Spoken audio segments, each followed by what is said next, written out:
குடிப்பாண்டா சாராயம் கொப்பளிப்பா வெள்ளக்கல்லு ஆண் மரத்துகள் குடித்தா ஆர்ப்பாட்டம் ஆகுதும்பார் பெண் மரத்துகள் குடித்தா புத்தி மாறி போகுதும்பார் ஏ கல்லுக்கு ஆசைப்பட்டு கடுக்கணையே அடகு வச்சு ஏ முனியப்பா நீ கல்லுக்கு ஆசைப்பட்டு உனக்கு அடுக்கணையை அடகு வச்சு நீ சாராயத்துக்கு ஆசைப்பட்டு உன் சாட்டவார அடகு வச்சு நீ சாராய போதையில நீ தாங்கி கடுக்கிறாம உன் கஞ்சா மயக்கத்துல கனமயக்கம் கொண்டுடாம உனக்கு பூசே அலங்காரம் உன் பொண்ணுந்திரு மேடையெல்லாம் இவன் குடிப்பாண்டா சாராயம் கொப்பளிப்பா வெள்ளக்கல்லு ஆண் மரத்துகள் குடித்தா ஆர்ப்பாட்டம் ஆகுதும்பார் பெண் மரத்துகள் குடித்தா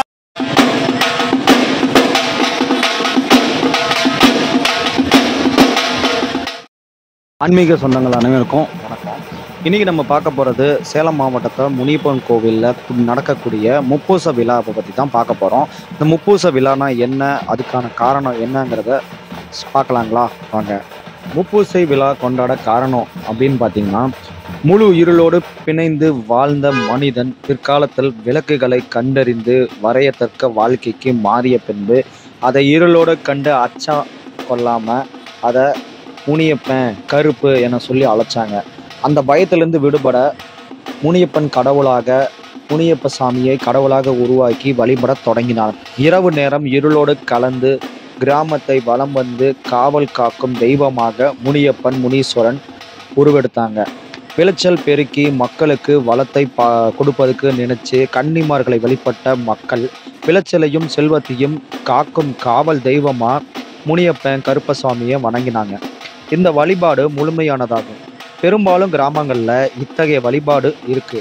சில நூற்றாண்டுகளுக்கு முன்பு சிறிய கோவில்கள் அல்லது மரத்தடியில் விளைநிலங்களில் கற்களை நட்டு வச்சு மக்கள் பின்னாடியிலிருந்து முனியப்ப சாமிக்கு கருப்பண்ண சாமிக்கு சிலை அமைச்சு தனித்தனி கோவில்களாக வச்சு வழிபட தொடங்கினாங்க. கட்டுமஸ்தான உடலோடும் முறுக்க மீசையோடும் மிரட்டும் வில்லுகளோடும் கருப்பு சாமி, முனியப்ப சாமி, முனியப்பன் அப்படி சிலைகளை உருவாக்கி இடையில் மட்டும் முழங்கால் வரை மறைத்த ஆடையும் புஜங்கள் காப்பு வலது கையில் பெரிய அருவா ஈட்டி ஓங்கியபடி இருக்கிற மாதிரி செஞ்சாங்க. இடது கையில் ஒரு வகையான தண்டம், அதுக்கப்புறம் ஒரு வகை ஆயுதம், தரையை நோக்கி இருக்கும் காவலுக்கு நிற்பது போல இந்த சிலைகள் உள்ளன. படையலிட்டு வணங்குவது இந்த சாமியின் சிறப்பாக இருக்கும். சில கோவில்களில் சைவ உணவை வைப்பாங்க, பல கோவில்களில் அசைவ உணவு மது வச்சு வழிபாடு நடத்துவாங்க. சில ஊர்களில் சிரமத்திலேருந்து விடுபட்டால் முப்பூசை கொடுக்கறதா மக்கள் வேண்டி அவங்க வேண்டிய நிறைவேறதுக்கு அப்புறம் நேர்த்திக்கடனா அமாவாசை நாள்லையோ இல்லை பௌர்ணமி நாள்லையோ இல்லை வெள்ளிக்கிழமைனா இரவுலையோ ஆடு கோழி பன்றி மூணையும் படையிலிட்டு படைச்சி வழிபாடு நடத்தினாங்க. சில கருப்பசாமியை முனியப்பனை குலதெய்வமாக வழிபடுவதும் தங்கள் குழந்தைங்களுக்கு கருப்பு சாமி, கருப்பண்ண சாமி, முனியப்பன், முனீஸ்வரன், முனியப்பன் அப்படின்னு பேர் வச்சும் அழைச்சிட்டு வந்தாங்க. இந்த தெய்வத்தின் சிறப்புகளில் குறிப்பிடத்தக்கது காவல் தெய்வமாக விளங்கக்கூடிய கருப்பண்ண சாமி வழிபடுகிறோம். முப்பூசை கொடுத்து வணங்குவது தற்போது மறந்து போனது. இந்த காலத்தில் தனி இடத்துல கோபக்கார சுவாமியாக இருந்தது. தற்போது கோவில் வளாகங்கள்லையும் தனி கோவிலையும் அமைத்தையும் வச்சிருக்காங்க. இரவு நேரங்கள் ஊரை சுற்றி வலம் வந்து காவல் காப்பதாக இன்னைக்கும் நம்பிட்டு இருக்கிறதா தான் இந்த முனியப்பனை நினைச்சிட்டு இருக்காங்க மக்கள். அதுக்கு நேர்த்திக்கடனாக தான் வருடத்துல ஒரு முறையாவது முப்பூசை கொடுத்து இந்த சாமியை சாந்தப்படுத்துறதாகவும் காவல் காக்கிறதுக்காக அந்த முனியப்பன்கிட்ட வேண்டதாகவும் வச்சுதான் ஒவ்வொரு ஊர்லேயும் முப்பூசை கொடுப்பாங்க. அப்படிப்பட்ட முப்பூசையை தான் இன்னைக்கு சேலம் மாவட்டம் நால் ரோட்டில் இருக்கக்கூடிய கரட்டு முனியப்பன் கோவில் முனியப்பனுக்கு நைட்டு 12 மணிக்கு வெள்ளிக்கிழமை நைட்டு முப்பூசை கொடுத்து அங்கே இருக்கிற ஊர் மக்கள் காவல் காக்கிறதுக்காக அவங்க வேண்டுதலுக்காக நிறைவேற்றத்துக்கு இங்கே நடந்துட்டு இருக்கு.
நினைச்சு பிரிச்சு தர சொல்லுது.